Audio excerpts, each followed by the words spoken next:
Villa Spineda di Venegazzù, ore 9, inizia la giornata più lunga di Veneto Banca. Oltre 3.000 soci, tanta rabbia, i risparmi di una vita che rischiano di andare in fumo. Sul piatto un bilancio con un rosso record di 968 milioni e una perdita in 3 anni di 1.100.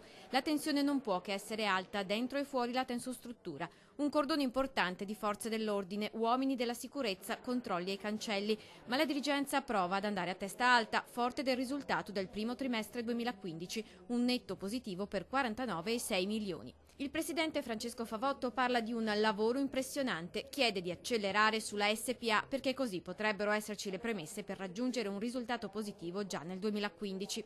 Quell'attivo del primo trimestre però piace anche al direttore generale dell'istituto Vincenzo Consoli. Un positivo di 49,6 milioni confermerebbe la qualità della banca. Se abbiamo tanti pretendenti, un valore c'è. Nell'ottica di una prossima aggregazione con altri operatori finanziari, Veneto Banca sarebbe una donna che non rimarrà senza marito. Io penso che se i dati trimestrali andranno poi a essere confermati in quelli di fine anno, si confermerà la sostanza di Veneto Banca, anche certe preoccupazioni verranno meno. Così il direttore dallo schermo, perché la stampa in assemblea è potuta entrare soltanto per pochi minuti, segno anch'esso di una tensione latente. In sala scatta anche il primo provvedimento, la riduzione da 5 a 3 minuti del tempo massimo per gli interventi, senza diritto di replica. Ho già tolto il 70% del mio capitale personale per dimostrare che non è giusto che voi vi teniate i miei denari e in cambio non date nulla. Signori, cercate di essere più educati con chi vi ha fatto crescere. Ho un po' contestato, tanto che mi sono portato via con fischietto. Chi esce dall'assemblea è arrabbiato, risparmi e liquidazioni sono a rischio. Cos'era sta Allegri? Speranze? Ma io ne ho poche, sono un pensionato. Sono un azionista, sì, che aspetta da 3 anni i soldi che non mi devono.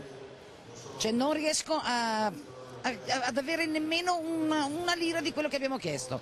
Chiamato la Consob, chiamato la BCE, chiamato tutti, non c'è verso. Cos'è che ha detto prima uno degli intervenuti? Che facciamo concorrenze alla Costa Crociere.